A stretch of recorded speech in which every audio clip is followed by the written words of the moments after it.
Yet another sad week. Trust me, it brings me no joy to see US ports sitting empty from lack of global trade from the tariffs. Many truck drivers are now worried about finding work since less shipments means less deliveries. And even worse, the manufacturers of the trucks themselves are continuing to offshore even more jobs. Yet another American automaker casualty has occurred in the wake of the American tariff situation. And it's especially sad because I thought Liberation Day was supposed to bring more jobs back to America, not continue us down the path of outsourcing. 2 weeks after Trump announced new tariffs, Mack announced it will lay off up to 350 workers in Pennsylvania. The layoffs are in direct response to fears over tariffs.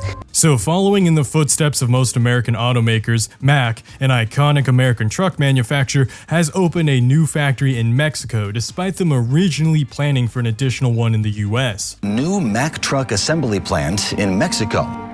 So I believe the whole time they were negotiating, they knew this was going to happen. They lied to us. They totally misled, and they're going to take this American icon and move it.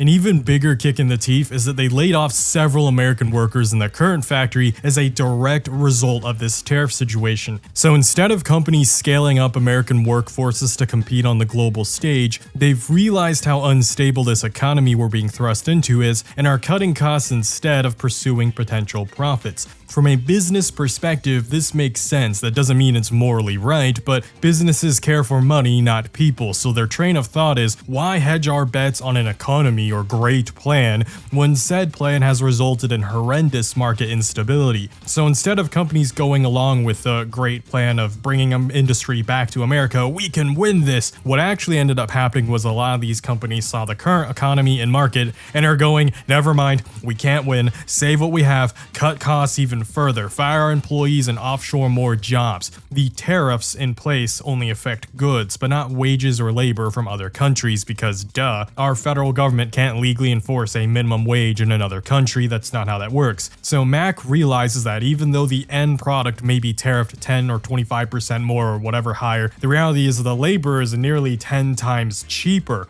Home of factories for Mack's rival Daimler, as well as GM and Kia.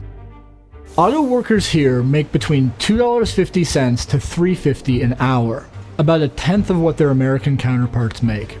So the company is still going to make a profit, which is why Mack moved to Mexico and probably why a lot of automakers moved to Mexico. And then they're going to proceed to pay these employees a fraction of what their American counterparts make. This doesn't make me happy. It's not something I root for, but business does what business does best, which is maximize profit margins. Like, I know a lot of people want to say, we need to bring American industry back. I support American industry. And I love those sentiments, but I have two main concerns regarding reality.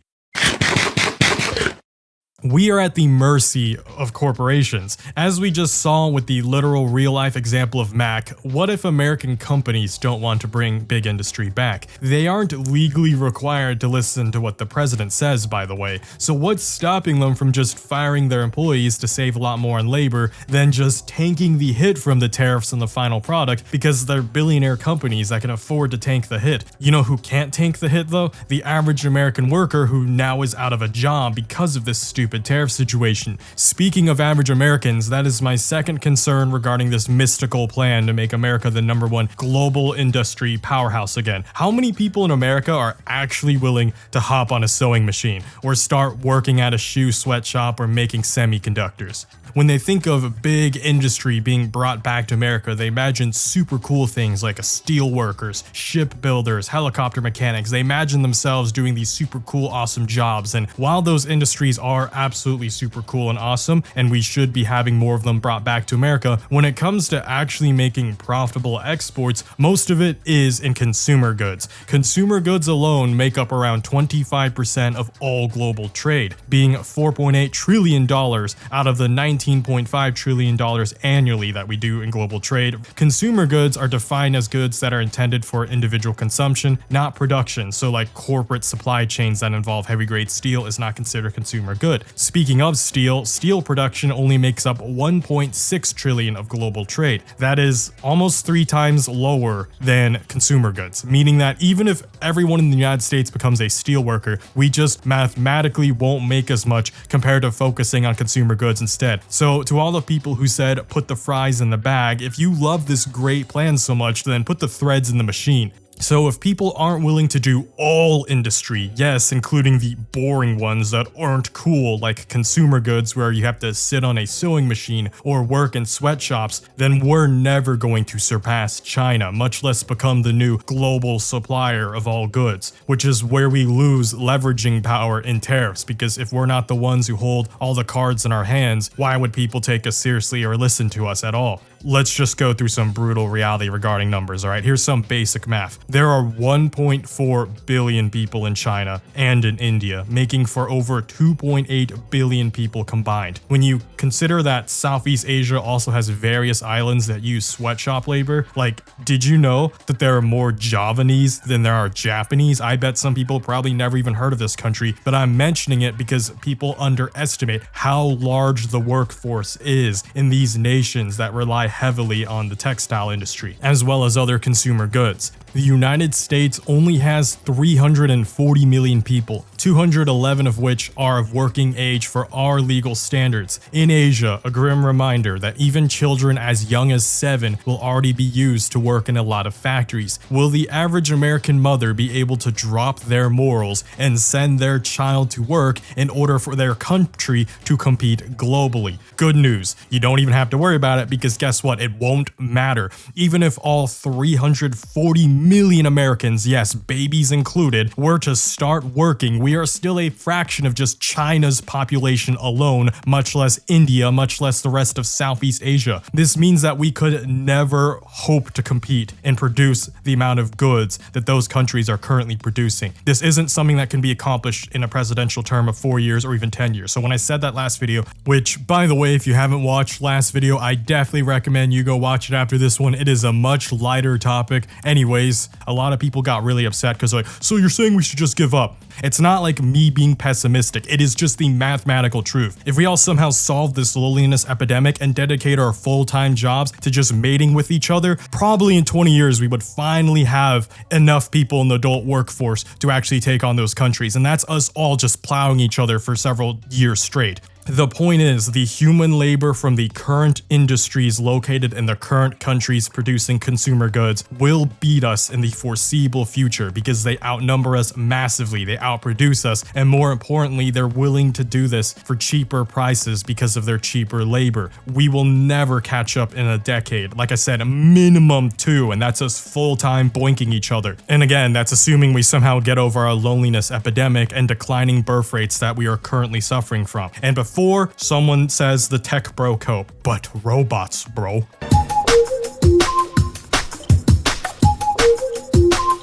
We'll just make robots do the unwanted factory labor for us. Okay, who maintains them? Better yet, who makes them? Better yet, who makes the chips needed to even program and allow for the robot to even function to begin with? Not us. 70% of chips are made in China, South Korea, or Taiwan. So even if the United States somehow made up the entire other 30% just to start making robots as well, we'd still be less than half of the current 3 powerhouses leading to global production in that regard. And again, just think about the reality here. The first generation of robots doesn't magically appear from nowhere, meaning right now, today, we still need to get the chips for them from China, South Korea, or Taiwan. Otherwise, that means the first step is we have to make semiconductors and then birth forth the first generation of robots, meaning that several millions of Americans must still be employed in making chips and semiconductors.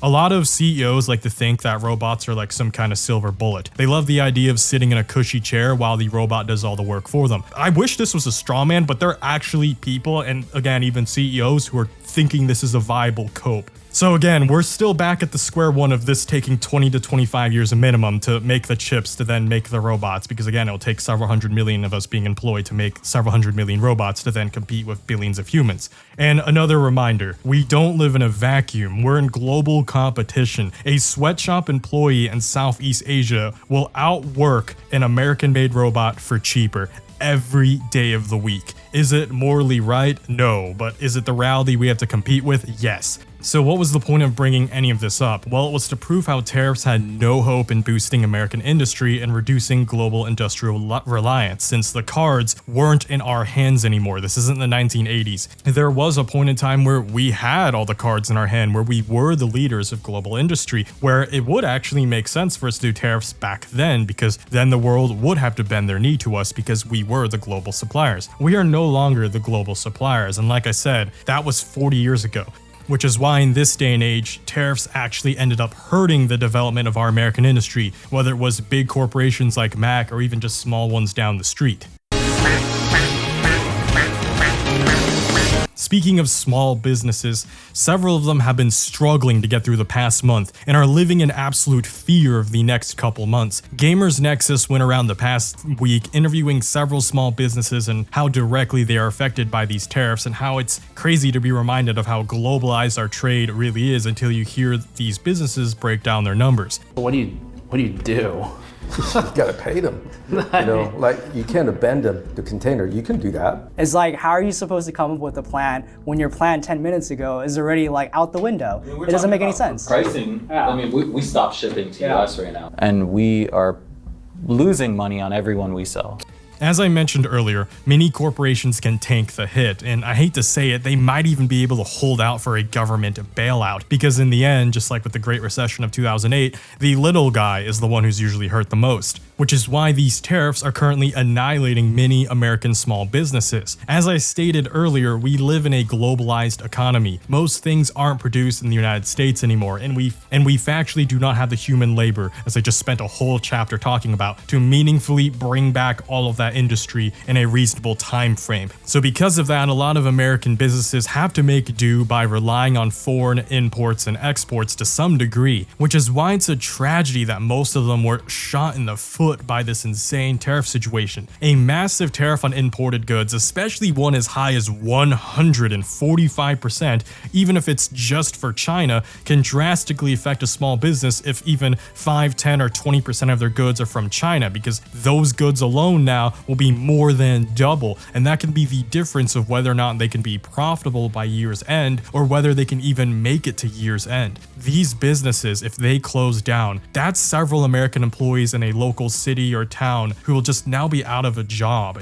This is what I mean by, like, it hurts the small guys the most. And even if you're rolling your eyes, like, I'm not an entrepreneur, Bladed. I don't even care about small businesses. I'm not starting one. I don't buy from one. Well, guess what? All right. I don't want to sound condescending here, but let's talk you and me. It will affect you. Rather, it already has. Every time we buy something from any of the businesses around us, big or small, again, as big as Mack to as small as a local business, are suffering to keep up with supply chains as a result of these tariffs. And a lot of them obviously don't want to close down. So what they're probably going to do to make sure they're still profitable is they're going to raise their prices to keep in pace with new tariffs. Guess what that means we have to deal with? Higher prices. So once again, who is really affected the most? The big corporations, the small businesses. In the end, it's us consumers. We shoulder the highest cost. You should care.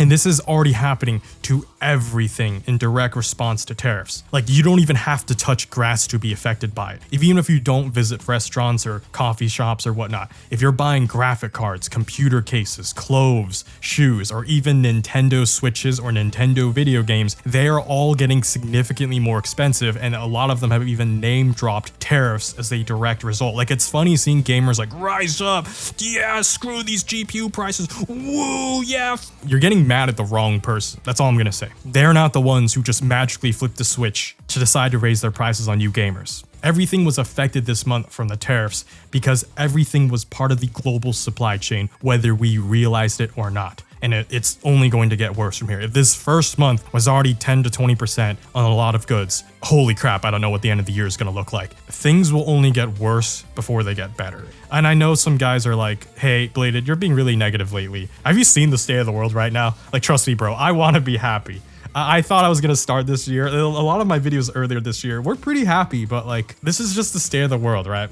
Like, I'm not going to try to put a fake smile on and try to just act like everything's okay, because I know some of y'all are hurting too. So at the very least, we can all hurt together and hopefully learn something along the way as we fight through this struggle together, alright? Anyways, that's it for this video. Thanks for watching. Like this video and share it to your friends so you can have more people to be sad together with. Subscribe for more wacky situations updates, and I'll see y'all next time. Blade Angel out.